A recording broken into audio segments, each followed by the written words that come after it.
হলো অনেক কষ্টে দুদিন ধরে ভূতিকে পাওয়া, মানে ওরা বুঝতে পারে যে কোথাও নিয়ে যাওয়া হবে।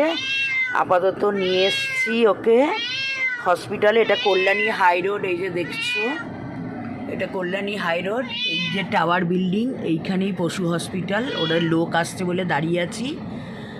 আজকে অনিমেষের ডে অফ বলে ওকে ধরা গেছে, কেন সকাল থেকে ওকে খেতে দিইনি, ওই জন্য জানি খাওয়ার লোকে হাঁপাচ্ছে, চুপ করে বসে কাঁপছে না জিব্বার করে। গাড়িটা থামলে, ওই গাড়িটা জার্কিং হলেই চেঁচাচ্ছে, কাঁপছে কিন্তু। জল খাবে হ্যাঁ, এত ছটপট করছিল তো, অনেক কষ্টে ধরা গেছে। তোমরা একটু ওর জন্য প্রে করো, ওকে যাতে বাঁচিয়ে ফিরিয়ে নিয়ে যেতে পারি। 15 দিন তো রাখবে বলেছে, দরকার হলে আরও রাখবে যদি ভালো। অতদিন লাগবে। আরে ঘরে থাকলেই অনিমেষ যে ওষুধটা দিচ্ছিল সুখিত তো ঘরে থাকছে না, ওই জন্যই ওকে এখানে। আর ওষুধ ওকে খাওয়ানো যাচ্ছে না, স্যালাইনের মাধ্যমে যদি ওষুধ খাওয়ানো যায়, দেখা যাক কি হয়। এই যে এটা টাওয়ার বিল্ডিং, এইখানেই পশু হসপিটাল।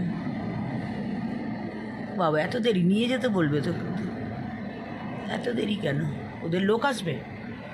এই যে কল্যাণী হাই রোড, এটা লোকজন এসছে কিন্তু 11টা বাজে না, 11টাতেই খোলে বলছে।